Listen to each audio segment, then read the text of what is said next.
Pervasive social isolation and loneliness threatens all of us, and just having a disability, particularly an intellectual and or developmental disability, is a critical risk factor. Worse, people with disabilities often live in financial distress, lack appropriate support staff, or have other indicators of loneliness. And these are associated with costly physical and mental health outcomes. This issue explores the latest research on loneliness in people with intellectual, developmental, or other disabilities.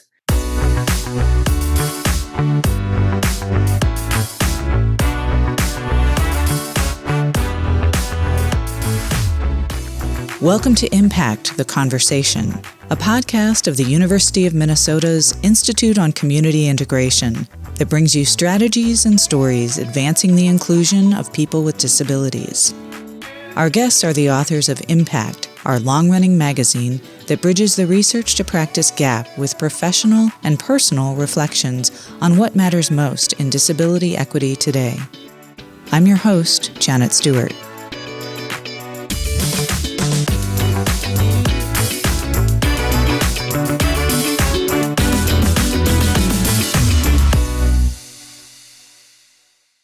My guests today are Zach Rossetti, Associate Professor, Boston University Wheelock College of Education and Human Development, Boston, Massachusetts. Shelby Ricciardi, a self-advocate and conference presenter from Massachusetts, has worked with Zach on a variety of different projects that really touch on our topic today.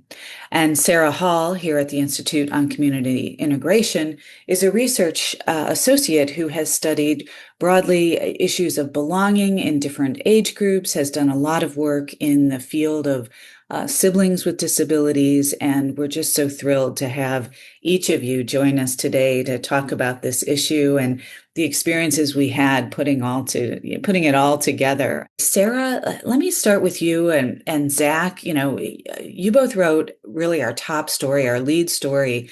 And you've worked in this field for so long. You've done this topic quite a bit. As you were putting your article together, can you talk a little bit about kind of what you were trying to get across and kind of how it came together, if anything surprised you?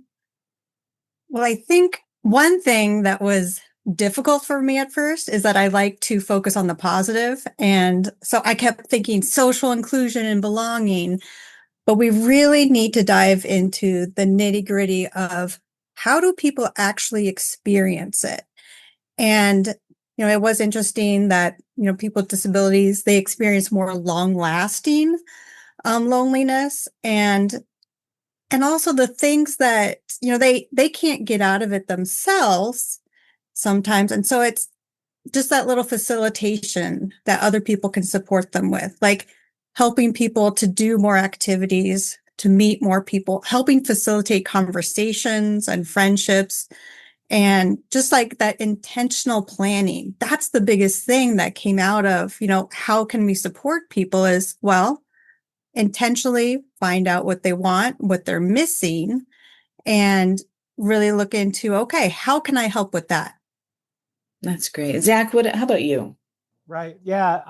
It felt difficult at first to think about this issue and think about that article because the topic does have, these negative overtones. And we do like to focus on school and community inclusion and social belonging. And the fact is, despite many wonderful things happening and great efforts, there is lots of social isolation and loneliness in schools and in communities. And I keep thinking, again, despite, lots of great things happening, like there are roots of, I think, some of the dynamics and problems leading to loneliness just tied to ableism in our country and having a separate special education system and that lots of people are fighting, for more inclusion and having much of society still inaccessible in different ways and trying to fit in And just kind of I've been thinking a lot on the broader scale of programs, organizations, much of society, like I said, being built by and for people without disabilities. And loneliness, as Sarah said, is really important to think about. It's actually quite scary, the vulnerability that people with intellectual and or developmental disabilities have for loneliness. The research points to that, and I thought I knew it pretty well, but writing our article, there's a lot. Just having a disability, as you said, Janet, is a huge risk factor. And then especially as people age, there are lots of risk factors related to experiences that people with intellectual and developmental disabilities have in adulthood that worsen and elongate experiences of loneliness. Yes, I really, I really identify with what you said about, just the kind of wanting to see the positive side. You both kind of mentioned that, and it's so it's hard to kind of gravitate to that negative, and that's really human nature, right? If you ask anyone, disabilities or no disabilities, are you lonely? Everyone denies it, right? And we had a lot of people with disabilities who we approached to write stories about loneliness, completely denying that they were ever lonely. And I think that's just not something in people with disabilities. That's in all of us. We kind of want to just deny that it's there, don't we? And I found it really fascinating that some of our authors who were sharing personal stories just had different perceptions about it. If they did sort of come to grips with it and write about it a little, we have an author, Patty Menzel, who started her article off with the concept, just kind of growing up. She never really got it. She had autism, and she never could really see outside of herself. So she didn't really understand what the whole idea of we are doing something or we are feeling something. I thought that was fascinating. We'll talk about that in a second. But then there was Anne, who kind of grew up over the last several years, really missing a brother who had moved away. And she said loneliness to her was a hollow feeling. She felt hollow. I thought that was really telling. And Brian Boyce said his brother, even when they're together, his brother constantly says, "I miss you," even when they're together. So I thought that was really, really cool. And other authors said, it feels like boredom or grief. So it's really, incredible the range of experiences that people have with it, because as we say in these articles, it is subjective. Isolation, you can kind of work on. You can physically put people together. You can create it, all kinds of opportunities. But that feeling of loneliness is something that's pretty subjective and kind of dependent on a lot of different surroundings. And that's an issue that Shelby got into in your article. Will you share with us a little bit about the article that you wrote for our issue, Shelby? So the article that I wrote with Dr. Rossetti was about the impact of loneliness with technology, like social media, texting, and like the reason why, we wrote it was because with using so much technology, it causes so much isolation, and it can even affect like some friendships, even just knowing that like we can't see each other like face to face. And the human element is missing, missing like, in technology. Yeah, basically technology. You have to be able to interact with people, not through computer. What I'm concerned about is for, let's say, a person with disability wants to be friends with a person without a disability on social media, and the person that doesn't have the disability is not being truly honest, and takes advantage of like him or her, it might it might possibly say, things that might be hurtful or like kind of like cyberbullying. Um, and then if that happens, it might create a lot of loneliness and it's like, along with like sadness and depression. I've experienced it and it was really hard. It was really, really hard at one point. Um, it's honestly so much better socializing face to face because we can learn about each other more and it's more like meaningful. It's more meaningful in a way. And it just even just a phone call, FaceTime call or Zoom like this, it's just more meaningful that way. And you've done this in real life, Shelby. You've walked this walk. Zach talked a little bit about in his story about kind of working with you. Can you share that relationship and how you worked with Zach in order to help him overcome some loneliness? Well, we actually did some presentations last November. We did a friendship panel with a group of like students and like, students with disabilities as well, and then without disabilities. And we did like an activity of how do we start out a question like, so how are you today? Or I'm trying to think of an example. Okay, what is your favorite thing to do? What do you like to do for a hobby? You just seem so warm and welcoming and like you want to bring everybody into the party all the time. You just seem like one of those kind of personalities that people gravitate to. Um, did that always come naturally? You said that you've struggled with loneliness yourself. I mean, how did you kind of overcome that yourself? It's so important to think positively because when you think positively, it just makes you feel a lot better and it makes you, bring hope, not only for myself, but for others. Say, hey, if you need anything, I'm right here. Bring like healthier habits, like, okay, like once in a while, I'll mail out a thank you card, to one of my friends and, or like a birthday card, like random act of kindness. And it helps. I was just going to say that reminds me of the how-to article on how to make friends. The first step was building confidence in yourself and seeing those positive aspects in yourself because you need to see yourself as somebody worthy of having friends and know what your strengths are in order to make those connections. So that was a good point.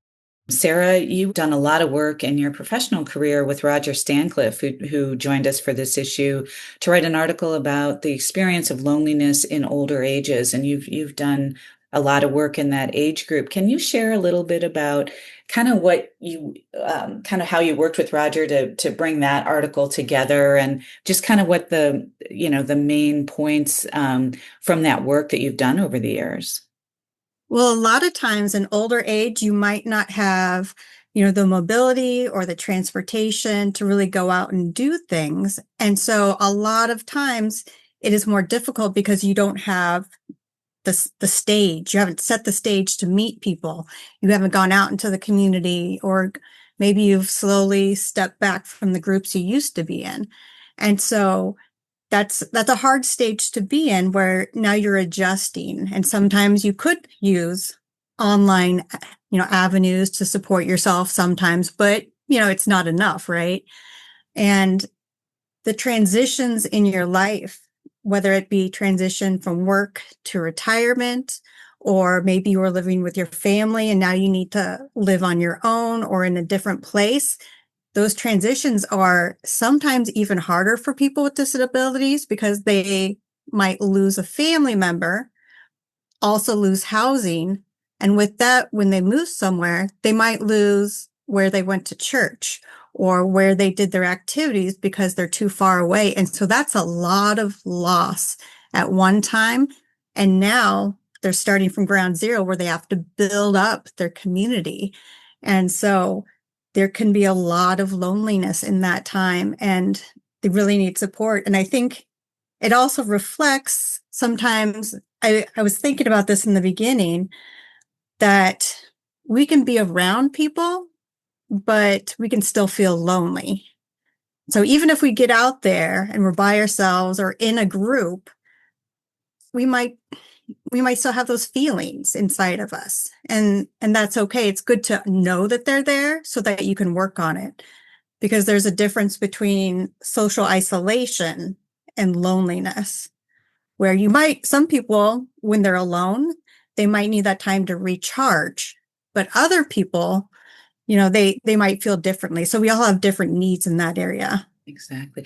Zach, let me go to you for a second. You reached out to quite a few of our authors from kind of carrying over work that you've done in the past with people. As you think about the articles that you've read for the issue, is there one that really stands out? So yeah, there are two. The first was by co-authors Janet Sauer and An Bui. They are both very knowledgeable and experienced in disability-related fields. As one's a professor, one's advocate and kind of leader in related to advocacy, and they both are also mothers of young adults with intellectual and developmental disabilities.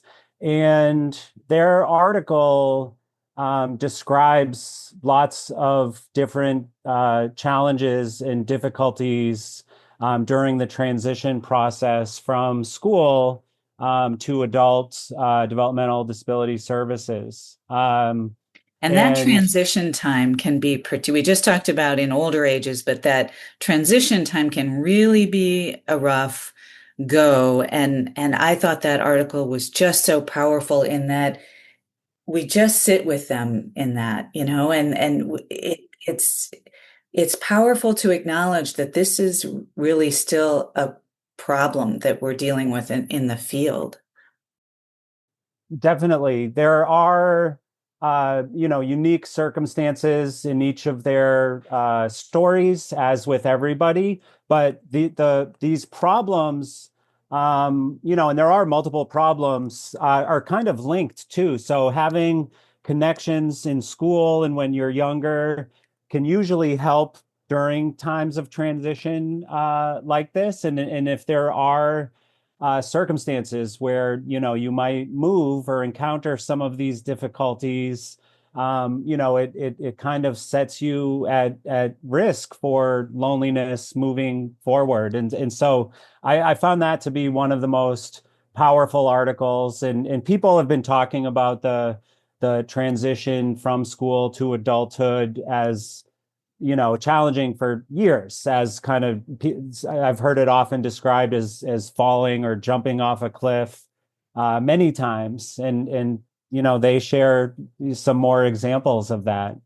And so I think and people are aware of that, but it's more in terms of the transition process and adult services, adult DD services. I think hopefully what comes across in this issue is that we need to consider experiences of loneliness and the lack of social belonging much more, during these times of change. And then was there another article that you wanted to share about? Sure. The other one was by Pauline Bosma, who's the founder and director of the Rainbow Support Group, supporting LGBTQ plus individuals with intellectual and or developmental disabilities.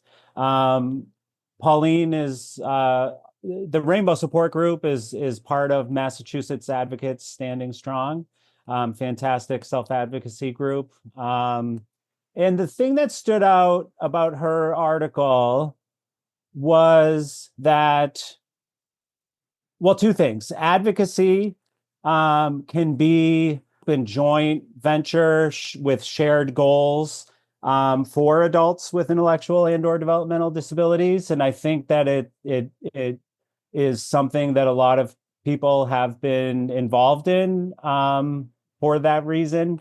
And it also meets social needs. And in that article, Pauline describes that through the kind of shared work that they do in their meetings, and then as they've gotten to know each other, they added summer July 4th barbecues and social events, that the advocacy is a way to also increase social belonging. So it's kind of meeting a couple of goals there. I loved that about several of our articles, our program profiles did one or the other. They either started with a shared interest and then companionship and belonging happened as a sort of side benefit, or there were groups that sort of intentionally got people together around the concept of community, and then maybe they ended up being advocates or doing something. So it kind of went both ways, which I really loved that about some of those articles. Shelby, what stood out to you? What was one of the articles that really struck you? One of the articles that, that really has like struck me was No One Cares That You're There by Zach Taylor. He's one of my really, really good friends too, which was amazing, like when I saw it. And the reason why it's so important, is because it's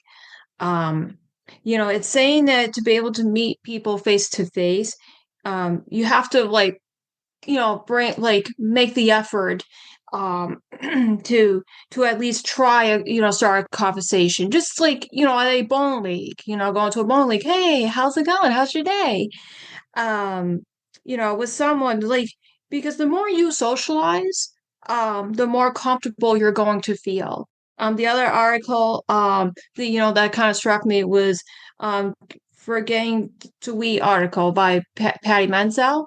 That's also important because it brings out a good point. That sometimes, meeting a friend, it can happen unexpectedly, like in a place, when Patty wrote that she met this woman at the elevator with her dog. Just a small conversation just brings connection. It was just so cool. More and more in disability, we seem to be getting to the point where it can't just all be about a program, right? It has to be something that is happening naturally in communities. And as communities, we have to realize, to be a citizen, you know, to have a great community, everybody needs to be involved. As I think about this issue, loneliness is clearly a critical issue, but I think it also ties to a lot of the other work that the field does in disability advocacy and in research. When we think about the basic promise of closing institutions and bringing people with developmental disabilities more truly into communities, loneliness isn't an add-on or something that we do as the cherry on top kind of thing. It is really fundamental. Sarah, you've done so much work in this area. Do you see a strong connection there with just the fundamental principles of community inclusion with loneliness? Oh yeah, they go hand in hand. Because you have, loneliness, you have that experience. I don't think we've said this yet. You have that feeling of distress, but it also impacts your health, your physical health, your mental health. And there's a lot of risks to loneliness too, whether it be just physical health or the choices you make and the more isolation you put yourself in. And in the research, there's also risk of suicide thoughts. And so this is very important. And it's just like Eric Carter's article with the dimensions of belonging. Those are a lot of the steps we can take to develop a community that's more welcoming, that people feel like they can belong in. And I think a lot of times when we're talking about loneliness and we're like, oh, make a friend, you don't always have to do that step of creating a best friend, but there's being a part of your community, feeling like you belong in your community. So being a regular at a coffee shop, being a regular at a restaurant makes you feel like you belong there. Like, oh, they're checking in on me. They asked me where I was last week because I wasn't here. And so it's having those relationships at all different levels in the community. And I think we also emphasize a lot about even having a pet. And, And that's another thing, like when you get older, sometimes you can't leave the house as much, but you have pets, or you have a pet and you go outside on a walk and you say hello to your neighbors because they're like, who's your dog? How is this? And, they might get to know your dog first, but then they might ask you who you are. And so I think that's more of a holistic view of, loneliness and then going towards, social inclusion and a sense of belonging. It's not just a one-on-one. It's, you have those one-on-one, you have family, you have siblings. We did have a lot of good sibling perspectives in this, of them supporting each other, and even spiritual support. We had a wonderful article about supporting people in their spiritual journey, which really connected them to either a church or a faith-based organization, or just supported them internally themselves to have that confidence in order to make relationships. That's wonderful.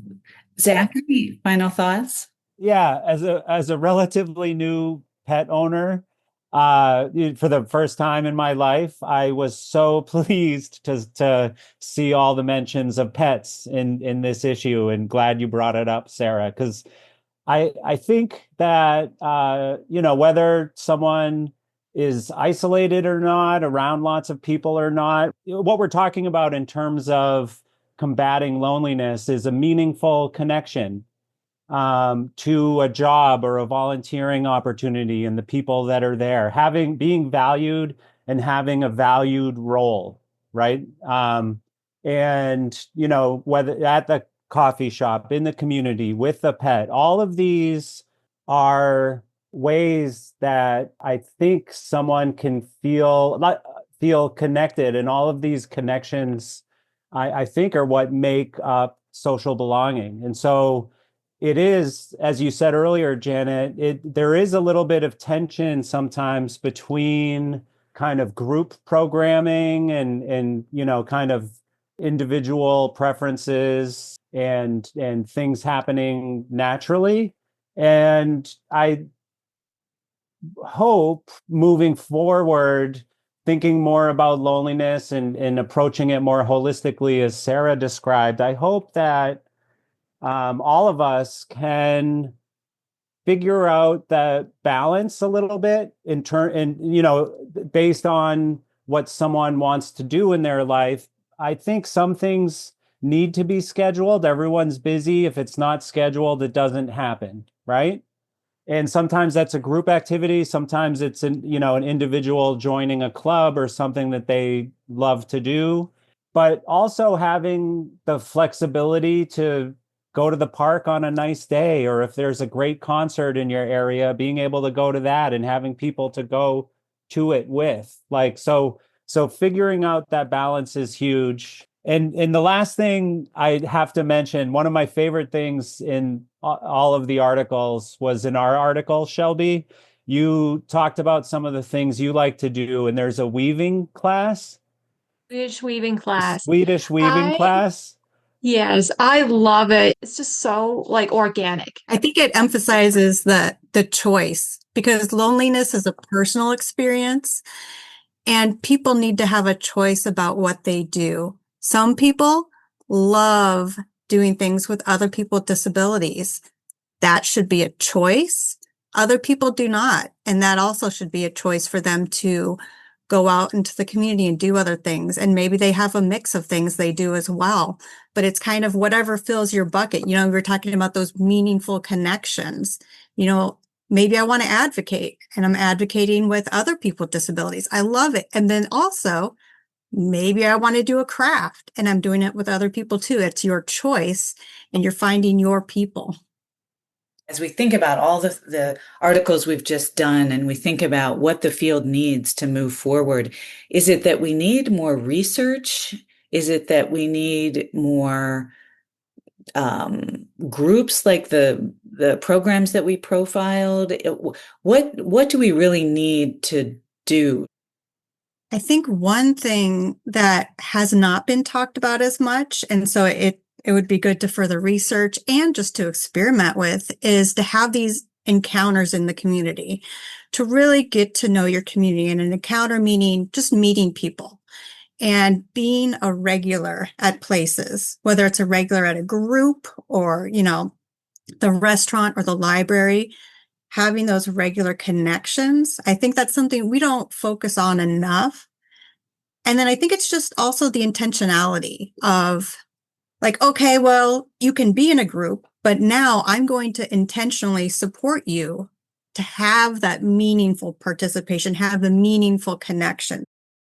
We need to translate some of what we know even more in our service systems, and in any ways that service systems can become a little more nimble, a little more flexible, and respond to people's needs, and get at some of the balance between kind of group and individual, between scheduling and flexibility, and increasing meaningful encounters, as Sarah described, I think would be incredible. Thank you so much, not only for today, but for the hours and hours you all spent in really fanning out across the disability field and getting in contact with some really wonderful authors for this issue. You all wrote terrific pieces and just really guided a cohesive, strong issue. And so I just wanted to thank you for that, and just can't wait for the launch that's about to happen.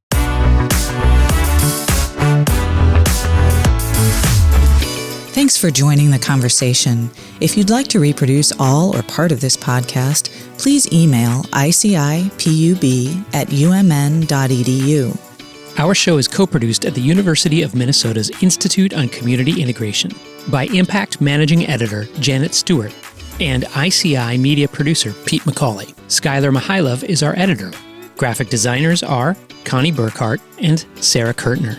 For more information on the Institute and all of our products and projects, please visit ici.umn.edu.